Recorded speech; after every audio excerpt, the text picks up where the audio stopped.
Is FDIC insurance paid for by banks or U.S. taxpayers?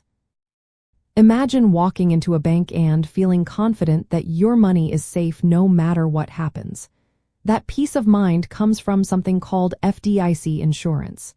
But have you ever wondered who actually pays for this protection? Is it the banks or the U.S. taxpayers? Let's find out. FDIC insurance is paid for by the banks themselves, not by U.S. taxpayers. When you open a bank account in the United States, your deposits up to a certain amount are protected by the Federal Deposit Insurance Corporation. This protection means that if your bank fails, you won't lose your insured money.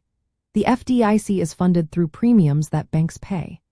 These premiums are like fees based on the size of the bank and how risky it is to operate. The more deposits a bank has or the riskier it is, the higher its premiums. The FDIC does not get money from Congress or from taxpayers' general funds. Instead, all the money that funds FDIC insurance comes from the banks that are insured.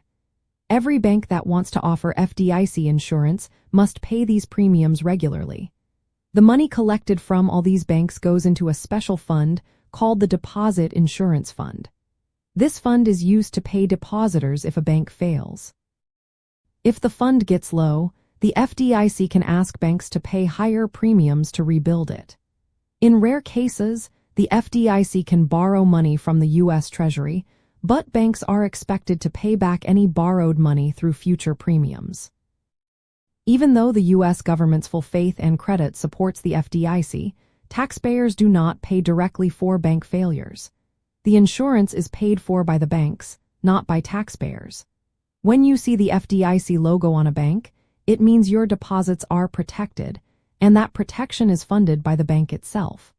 This system helps keep the financial system stable and gives you confidence that your money is safe. So, if you are managing your money in the United States, you can rest assured that FDIC insurance is a cost the banks cover. It is designed to protect you without costing you extra. Knowing this can help you feel more secure when budgeting for expenses or sending money abroad. Remember, always look for the FDIC logo or ask your bank if your deposits are insured. That way, you know your money is safe, and you are protected by a system that is paid for by the banks, not the taxpayers.